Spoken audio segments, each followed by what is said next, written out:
Okay. All right. Well, hi Javier, how are you doing? Fine, thank you. Good to Good, speak to good. you. Mhm. Yeah. So Javier, so you're our destination partner in Ecuador, um, who we've been working with for many, many years. I'm not sure how long is it. Do you know when you first started working with us? Yes, it was in actually 1998. I 1990. I Okay. I started working for it used to be called Himalayan Kingdoms Treks. Yeah. I Yeah. remember. And I started at the company in 99. So yeah, it's pretty much yeah, 25 years. Um, yeah. So and at that time, I mean, presumably, um, we were doing mountaineering trips, so Cotopaxi, Chimborazo, climbing those peaks on those early trips, or was it just trekking? No, no, no. We were already doing mountaineering trips. Mainly with I remember it was like Pasochoa, Iliniza, Copsi, and Chimborazo. More or less the same highlights that we have in mountaineering in Ecuador till now. So Yeah, yeah. And just, I mean, just generally, of course, um, yeah, you yourself and your guides have been, I suppose, at the forefront of bringing people and taking people into onto the mountains in Ecuador over that period. Um, I guess you're as experienced as anybody. How have things changed? Would you say over the last 20, 25 years? Well, a lot of changes. Everything, everything is dynamic. Everything changes, especially in I see like tourism. And we have at the beginning we had a few customers with Himalayan Kingdoms. Later was called Jagged Globe. We have like a few 1 or 2 trips per year. But later there was more information. Later with the internet, people knew more about the volcanoes here. So people knew that actually the volcanoes are quite accessible. So there are changes with more people interested in the outdoor, also the growth of the outdoor culture in the planet, and also more information about the route, the routes. Of course, the glaciers have been changing. In the last in the last years, but it's still possible to attempt the peaks and to reach the summit of these mountains. But yes, we have more information, more regulations, maybe national parks. We have permits. Areas will need to be more protected, which is happening, fortunately. So those, I would say, are those main changes in the Yeah. last year.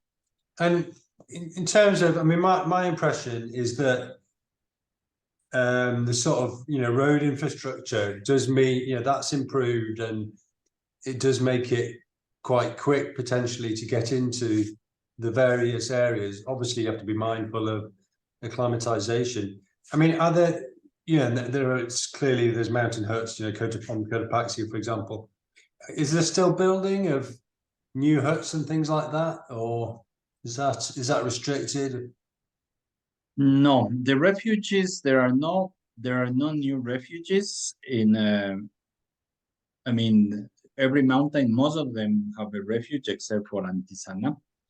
Yeah, Um, but here what is important to say that Ecuador is very accessible. The system of highways, of roads, it makes it very achievable. You can get to the mountains very quickly. To the mountains, Ecuador is like we have what's called the Avenue of the Volcanoes, which is a line with two mountain ranges to the side, so the cities are in the middle. But along the Avenue of the Volcanoes in the valleys, we have good roads, and from the main roads, you can access the volcanoes very easily. yeah, And one of the highlights of mountaineering here is the nice lodges, the nice haciendas.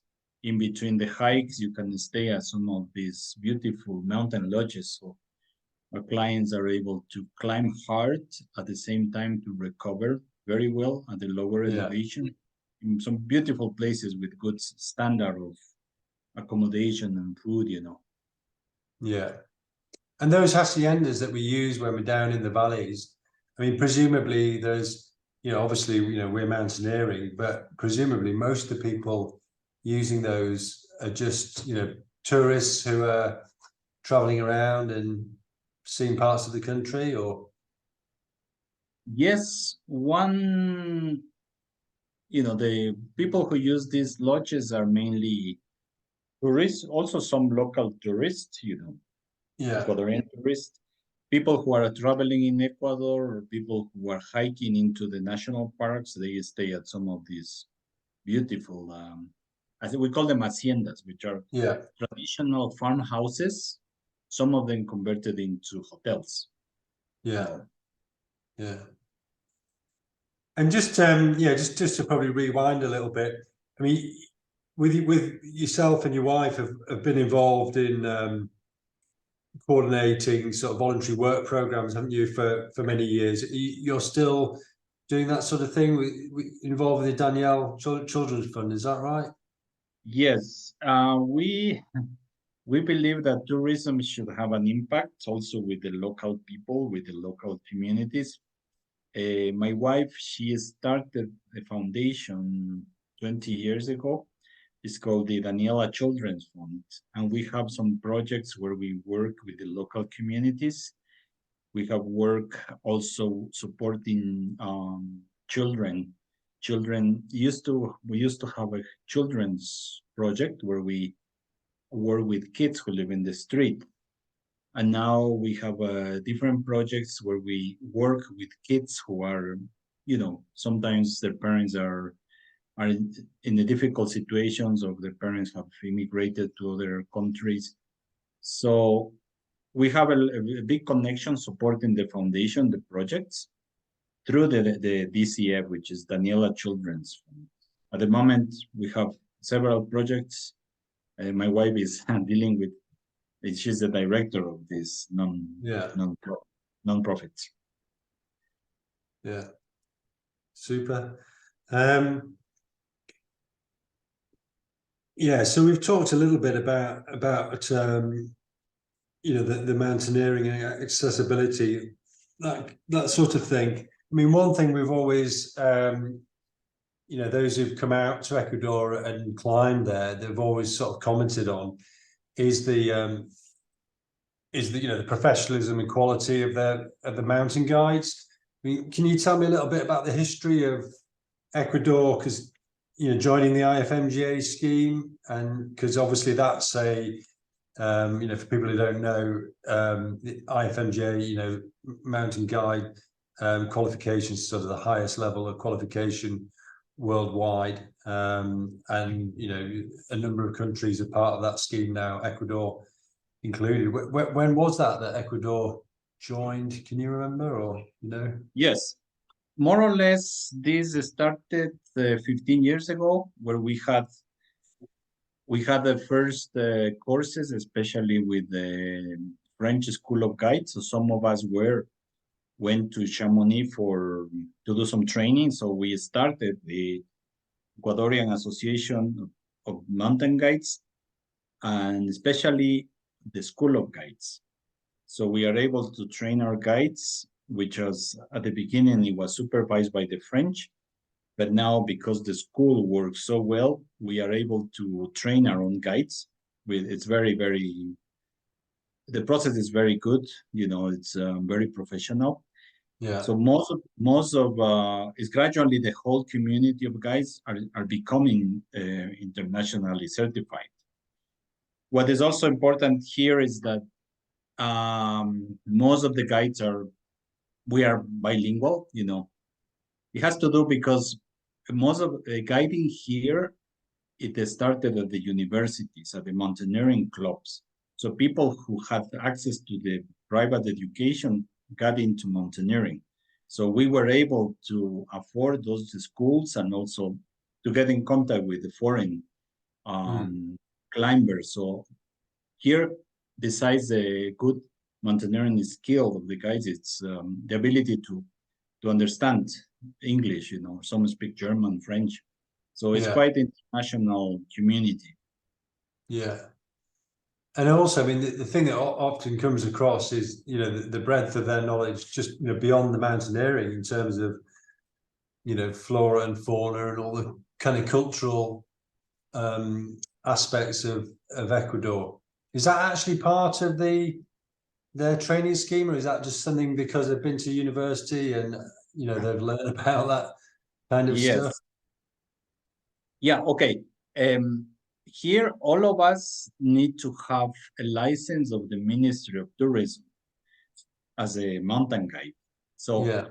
in order to have it renewed, we need to do certain courses, certain preparation like history, natural history, culture, you know, anything related to the outdoors of Ecuador. So together with this training, together with the mountaineering training, we get our credential as a guide. So, Yeah. but it is part of the training. It's a lot of about the culture and the country itself. Yeah. Yeah. Got it. That's interesting.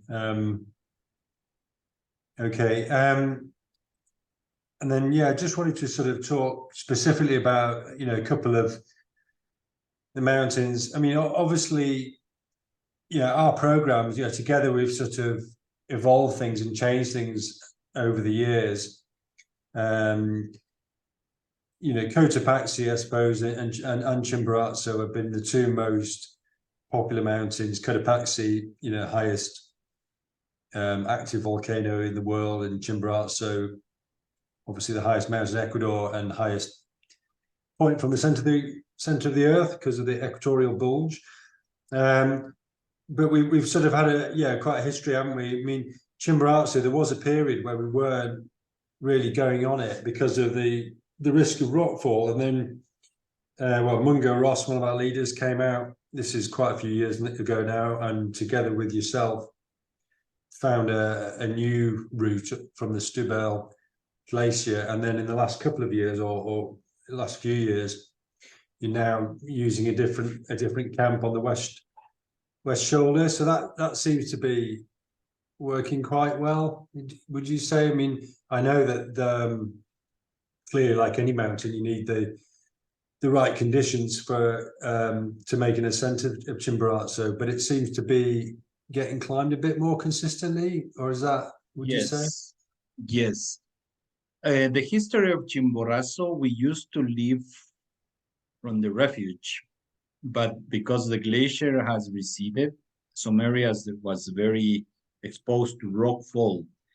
So it was not safe at all living from the refuge. So we moved to the base of the Stubel Glacier, but we found that the summit day was too long, and sometimes it got too icy. There is you know, a glacier which got too icy and it took too steep, and also recently became exposed to rockfall.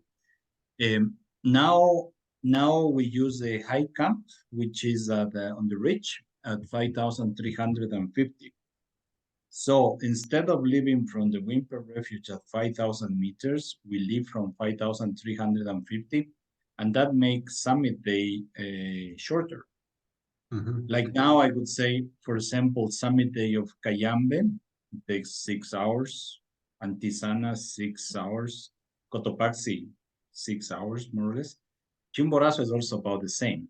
So by having this high camp, most of our clients reach the summit of Chimborazo as long as they are strong enough Mm-hmm. not to use all their energy in the other volcanoes. So yes, it is.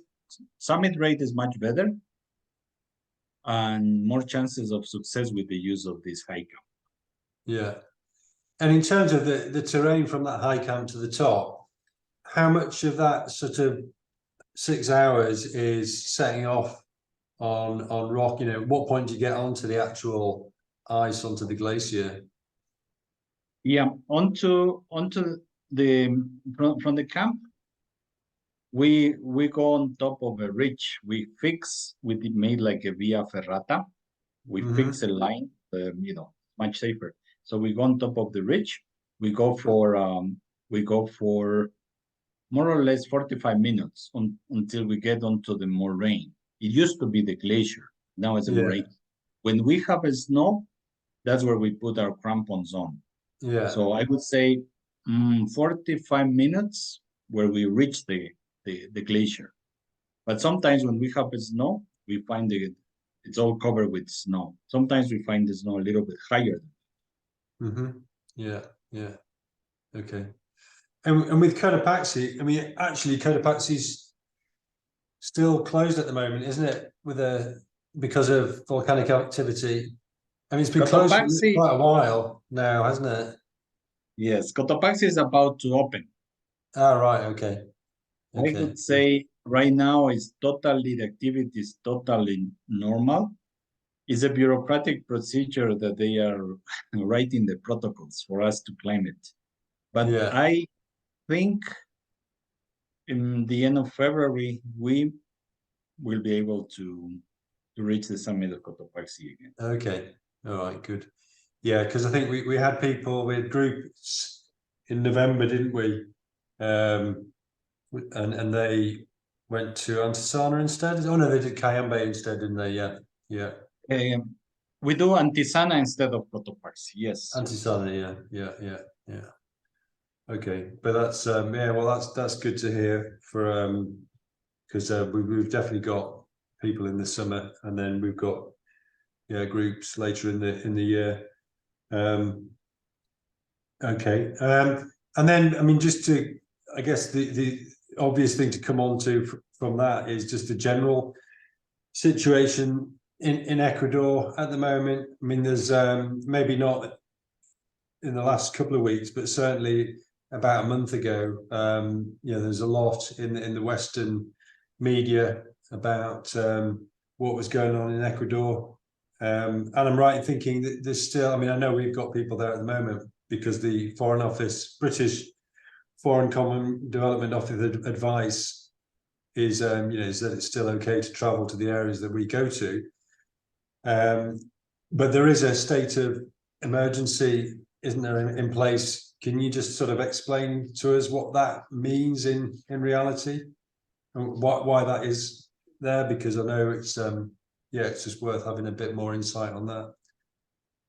Well, first of all, let me tell you that this problem is related to groups of drug dealing. Ecuador sends these drugs to other destinations, so Ecuador is being sent as a place to send. Most of the problem is along the coast. I would say 80% of the problems is along the coast. So fortunately, all our trips are in the highlands, are in protected areas, national parks, and maybe there is some very small risk in Quito, the tourist area, because there is a lot going on there. So what we are doing now is we do not have our clients in Quito. We have them at the hotels out of the airport, out of Quito. The airport is like 1 hour away to the east. So they're very nice hotels and lodges there. So we are using those hotels. And if our clients want, we do a city tour, but returning in the evening to the hotel out of the city. So the state of emergency means that the army is able to support the police in some of the controls. So the whole country is open, the whole national park is open. None of our clients or somebody else's clients have had any issue with this. But we really feel affected by the image that this gives in the internet. It's very serious, very bad, because it's a bubble of information which, is in the media. But as I said, this is mainly in the coast, not so much in the highlands, and not at all in the places where we go. Reserves, parks. So that is what I can tell you about this problem. Yeah, I mean, my understanding is that part of the state of emergency is so that they're allowed to, the government can access certain funds. Isn't that right? To do with also, yes, it is. Yeah. It is a government legal figure where they can access some funds where they can plan some strategies, depending on the need. So Yeah. it gives, the word sounds sometimes scary, national state of emergency, but it's more like a legal figure where the government could access some more financial, some more funds and be more effective by having the army supporting the police in some cases. Yeah. Yeah. Okay, good. I also thought it'd be quite interesting for the people that are thinking about going to Ecuador. I mean, just to hear a bit more about yourself, Javier, and your background. I mean, how did you where did you grow up, and how did you get into mountaineering? I mean, I think that's Yeah. tell us a bit more about that. Initially, I loved the mountains when I was a kid, and I joined a mountaineering club for the university when I was 18. So I had the knowledge through the club, and they were the first foreign visitors who brought equipment, who brought books, who brought knowledge. So somehow I learned English, and then I got in contact with some people who said, well, here we need guides. So I started working as an assistant guide with some European trip leaders. And then we had our association of guides before joining the UIAGM, started to run several courses. So my start was at the club, yes. Yeah. And then that's how we got into this job and this commercial activity of mountaineering. Yeah. Yeah. Okay. Great. Okay. Well, that's really helpful. Yeah, interesting to hear about all that. I mean, certainly, Ecuador is one of those places that we seem to have sort of consistently had people wanting to travel to. It's easier to get to from here, I think, than some other South American countries. I'm not quite sure. Certainly the schedules with KLM to Quito, work really well. And because of the accessibility, that's why we're able to, perhaps offer some shorter trips, whilst obviously still having enough time to acclimatize. And we've redone, haven't we, our sort of main mountaineering trip, Ecuador volcanoes. So I think that's now an 18-day trip from the UK, and that includes, Cotopaxi and Chimborazo. So, you're climbing the big, and Cayambe, the big three, in 3 weeks. I mean, obviously, if you compare that to going to the Himalayas or somewhere where, it takes a week just to get to the base of the mountains, I think you get a lot of activity, don't you, in a relatively, short space of time. And I think that's obviously attractive to people. So thanks for the chat, Javier. And great to keep working together. Another 20 odd years would be super. But I think it's just nice that we've obviously had this relationship, over that period. We've obviously, I think one of the other things is worth just mentioning is, the flexibility that you're able to provide on the ground. That's something that's been consistent over the years. If the weather's not bad, having a plan B and being able to do something else worthwhile.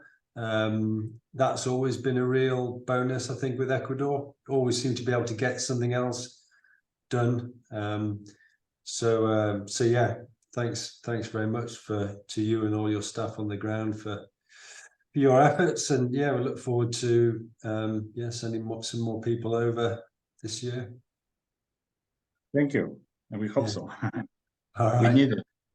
So it's still a beautiful country, and out of the cities of the coast is totally safe, and it's still beautiful. So I hope you can get us more customers. Sounds good. All right.